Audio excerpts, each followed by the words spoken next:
як ситораи дурахшони ҷудои сайёра барандаи медали биринҷии бозиҳои олимпии Париж 2024 меҳмони фахрии мусобиқаи байналмилалии гӯштингирии шаҳри Хоруғанд. Ассалому алайкум. Салом алайкум. Хуб ҳастед? Наврӯз муборак бошад.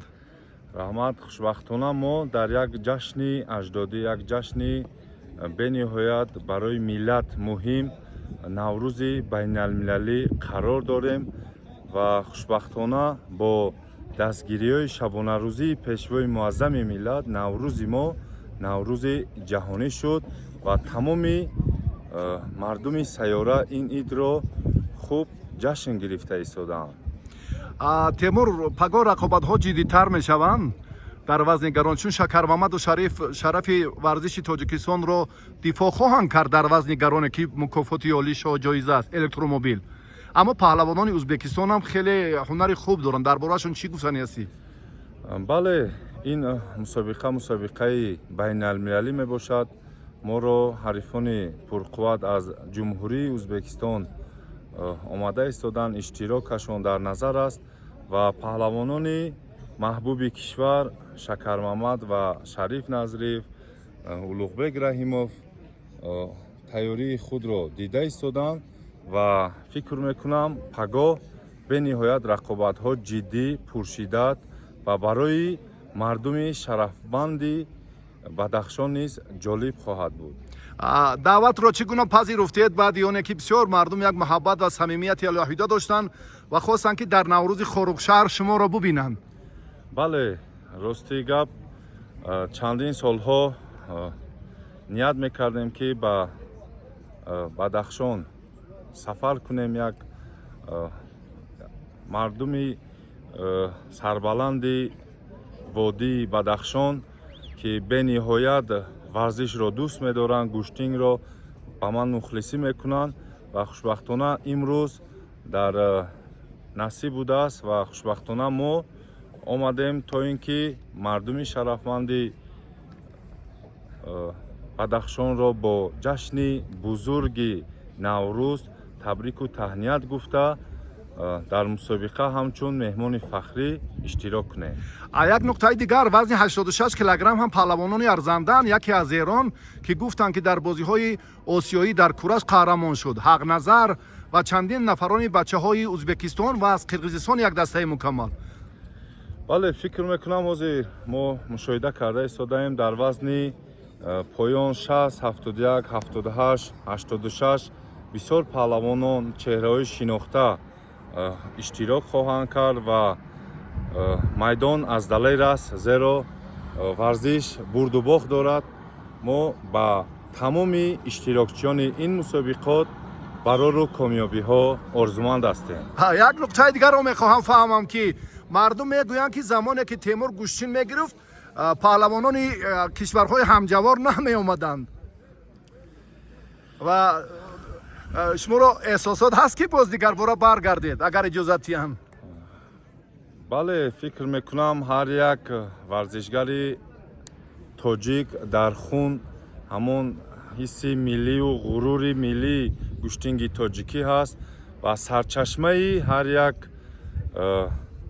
варзишгар, ҳар як ҷудокор, ҳар як гӯштингир ин гӯштинги миллии аҷдодии мо гӯштингирӣ мебошад ва хушбахтона бо дастгириҳои пешвои муаззами миллат муҳтарам Эмомалӣ Раҳмон ва раиси шаҳри Душанбеи муҳтарам Рустами Эмомалӣ имрӯз гӯштинги миллии гӯштингирӣ сатҳи байналмилалиро гирифт ва моро аз Федератсияи ҷудои байналмилалии IGF рухсатнома иҷозат намедиҳанд, зеро дар радабандии ҷаҳон ман тӯли 2 сол рақами 1 будам ва айни ҳол ҷоизадори бозиҳои олимпӣ ва фикр мекунам ки барои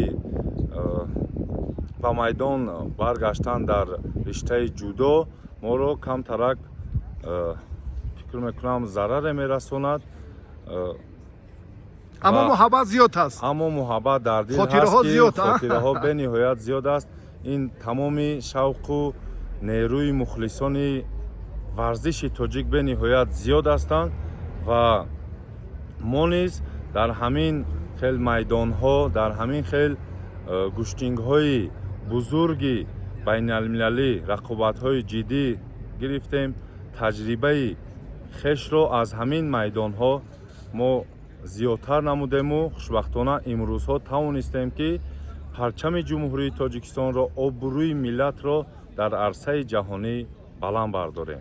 ва гӯштингирии 2 соли охир як ибтикороти ҳукумати ҷумҳурии Тоҷикистон чун раиси шаҳри Душанбе ҳам таваҷҷӯҳ карданд ки дар ҷаҳон мислашро таърих ёд надорад. Ба ин чӣ назар доред ки $20,000 амрикоӣ барандаи мақоми аввали мусобиқаи қаҳрамонии ҷаҳони гӯштингирӣ шуд?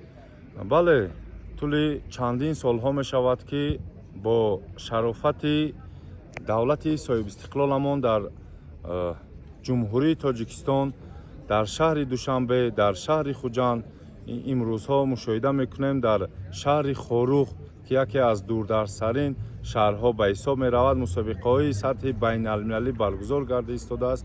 ва хушбахтона ман низ дар чандин мусобиқаҳои ҷоми раиси ноҳия, ҷоми ҷаноби олӣ иштирок намуда ғолиби шоҳҷоизаҳо, автомобилҳо гаштам. ва хушбахтона бо дастгириҳои ҳукумати ҷумҳурии Тоҷикистон, бо дастгириҳои раиси шаҳри Душанбе муҳтарам Рустами Эмомалӣ, дар шаҳри Душанбе аввалин чемпионати ҷаҳон оид ба гӯштинги миллии гӯштингирӣ баргузор гардид ки ҷои аввал $20,000 амрикоӣ буд ки ин баробар ба 4 тиллои медали тиллои гранд-слам аз риштаи ҷудо ба ҳисоб меравад. ва ин барои мо варзишгарон ва барои як рӯҳияи мо варзишгаронро бениҳоят қавитар мекунад. бале, зеро ки ҳар як варзишгар эҳтиёҷ ба дастгириҳо аст ва хушбахтона имрӯзҳо давлату ҳукумат нисбати мо варзишгарон ғамхор ҳастанд ва хушбахтона имрӯзҳо дар фазои сулҳу суботи давлати Тоҷикистони биҳиштосо ин хел мусобиқаҳо баргузор карда истодааст. ман миннатдории худро ба сарвари давлат, пешвои муаззами миллат муҳтарам Эмомалӣ Раҳмон мерасонам. маҳз бо дастгириҳои шабонарӯзию заҳматҳои ин шахси бузург давлати моро ҳамчун давлати соҳибистиқлол мешиносанд ва давлати моро як давлати бузург низ медонанд.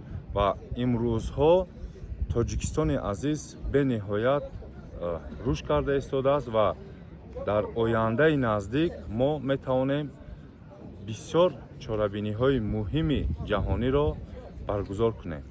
ташаккур дӯстони азиз, ман бо ҷоизадори бозиҳои олимпии Париж 2024 Темур Раҳимов дар суҳбат будам. барои суҳбат сипос ва умедвориҳо ба хотири фардо ки паҳлавонони мо зафар ёбанд ва иди мутантани гӯштингирӣ дар Хорухшаҳр боз шаҳомати дигар ва нусрату ҷалоли худро боз тантана намояд.